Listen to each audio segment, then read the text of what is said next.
Hi, I'm Arthur. And let me paint a mental image for you. You're a guardsman, a humble military man doing his job and guarding an important point on some small battlefield in bumblefuck nowhere. You and a small platoon of men you know and were trained with are stationed in an equally small garrison that allows for swift deployment. It's been a long day defending against a small uprising of chaos cultists, but you manage to get some time to relax at night. You sit down at a small campfire when you see a sudden green flash in the distance, followed by a muffled scream. You think it's some heretic being blown up by one of your brothers, but you hazard a glance to see something in the distance.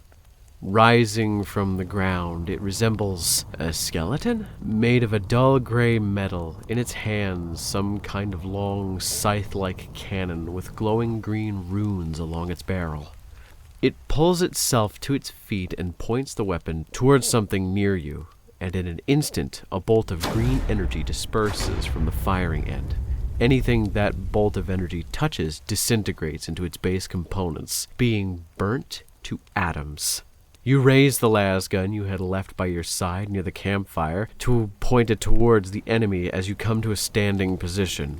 That's when you see more of them, hundreds more, rising and all with the same stoic, ghoulish look to them.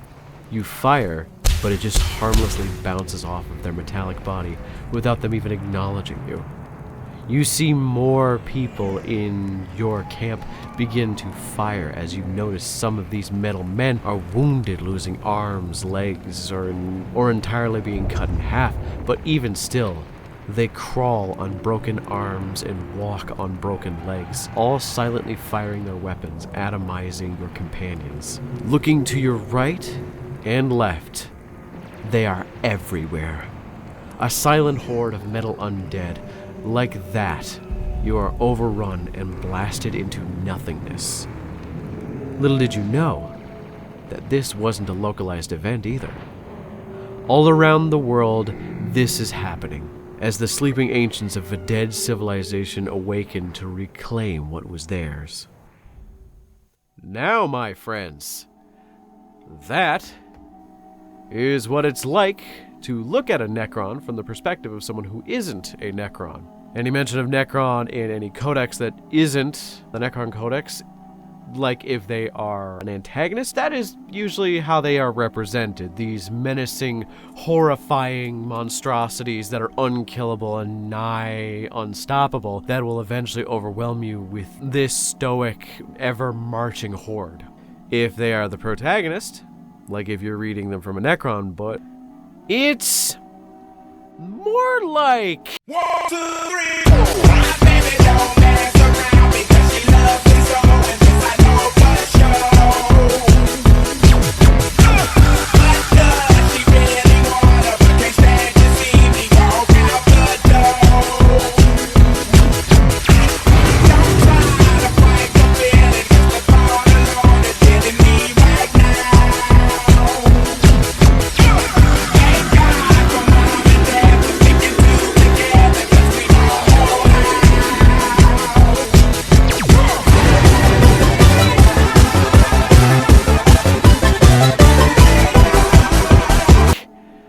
Yeah, they are kind of silly. So, memes aside, what are the Necron? In as simple terms as possible, millions of years ago, there are a bunch of people who lost the planetary lottery and evolved on a planet that had a super radioactive star. Having evolved there to survive up to the age of 30 under these conditions, but not evolve the ability to resist, melanoma, they didn't exactly enjoy the prospects of being able to not live past 30, so they started to advance their technology as rapidly as humanly possible, even going as far as harnessing the power of gods known as Satan, and learning through these Satan to transfer their consciousness into these metallic bodies that resemble skeletons. TLDR, they waged a big-ass war against the gods that gave them, the cancer planet, and to be honest, I don't blame them. If I was born on the cancer planet, I would be a trifle miffed about it as well. So, they fought against the ancient gods whom created most of life in the universe, known simply as the Old Ones, which might have been magic frogs, and they technically won. So, having conquered all things that could be conquered, they ended up going to sleep in massive mechanical worlds known as tomb worlds. The reason?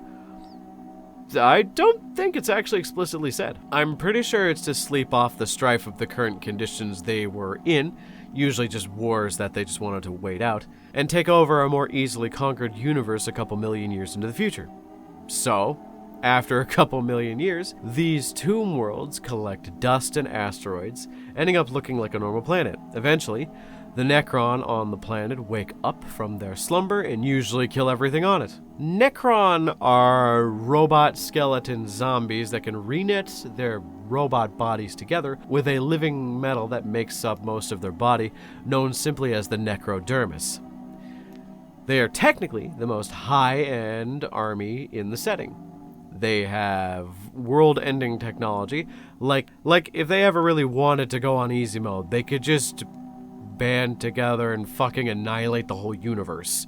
For example, they have a magic map of the cosmos that if you tap one of the suns on it, it goes supernova and kills an entire solar system. Yeah, that's the level we're playing at. And to give you an idea, just before they went into their forever sleep to wait for an easier universe to conquer, they got rid of their strongest weapons because they thought they were too powerful.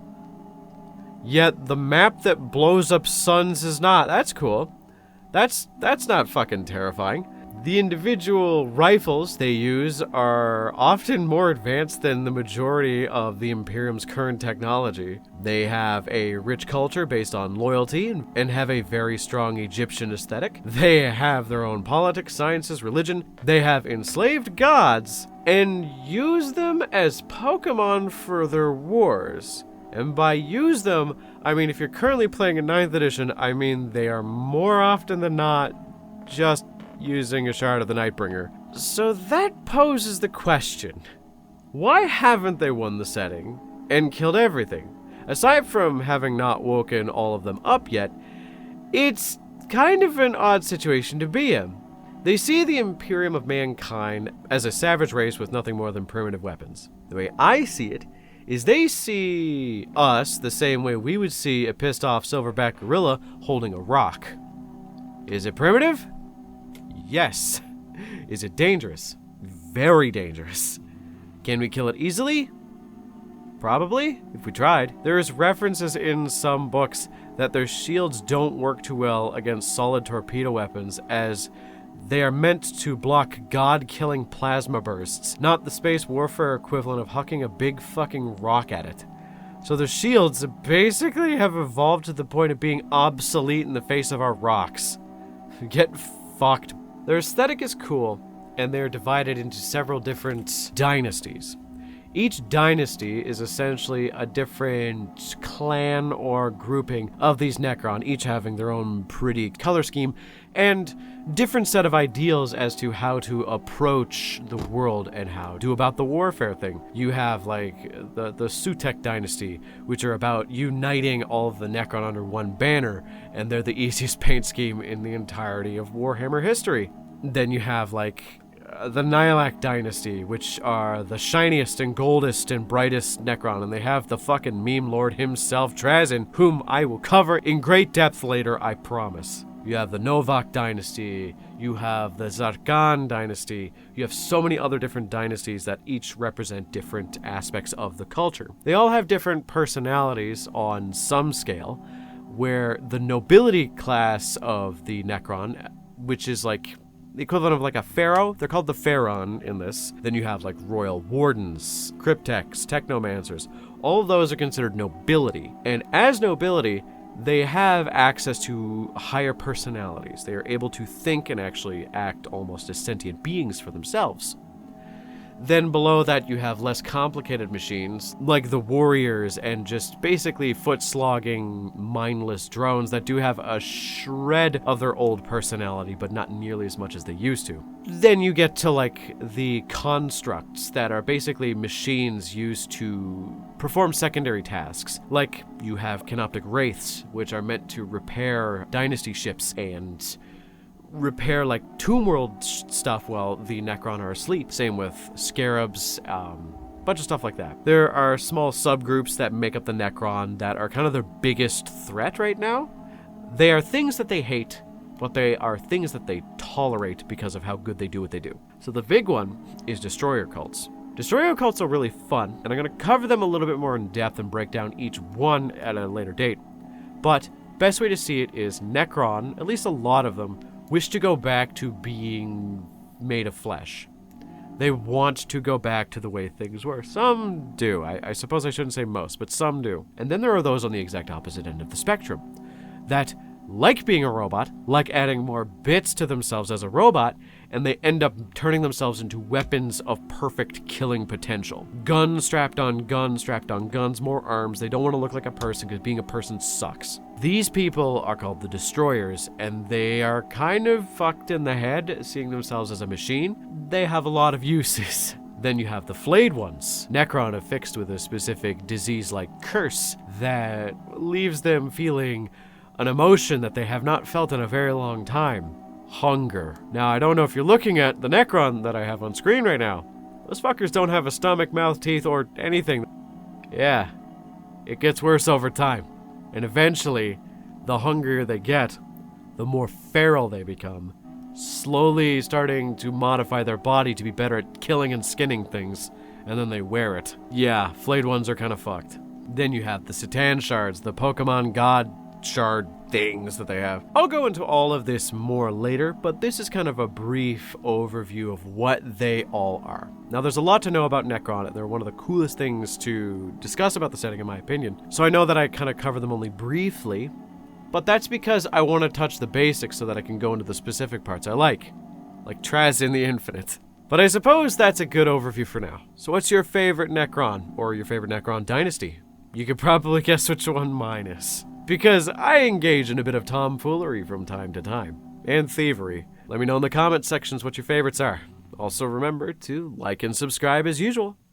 I can't wait for the inevitable moment when I have to explain more about those Necrons covered in meat. They're pretty cool because they have the ability to teleport in and out of a pocket dimension, also filled with meat. So you could just be chilling in your kitchen and then suddenly, hey. Hi, this is post-video Arthur. I had a lot of fun making this one. It's funny, my online presence has been kind of based off of skeletons for a very long time, yet I've never once collected Necron before. I might do so soon, just cause why not? Just, a box every now and then. Get a nice little overlord, make him the channel mascot, why not? But yeah, I hope you all enjoyed. I'm probably going to cover all the Xeno races once a week until I have them all done, and then I'm going to start covering the more specific topics involving them. Which, for some of them is easy, and for Eldar is impossible, because I know nothing about Eldar. But I'm doing my best to look into it. Once again, thanks for watching. Till next time.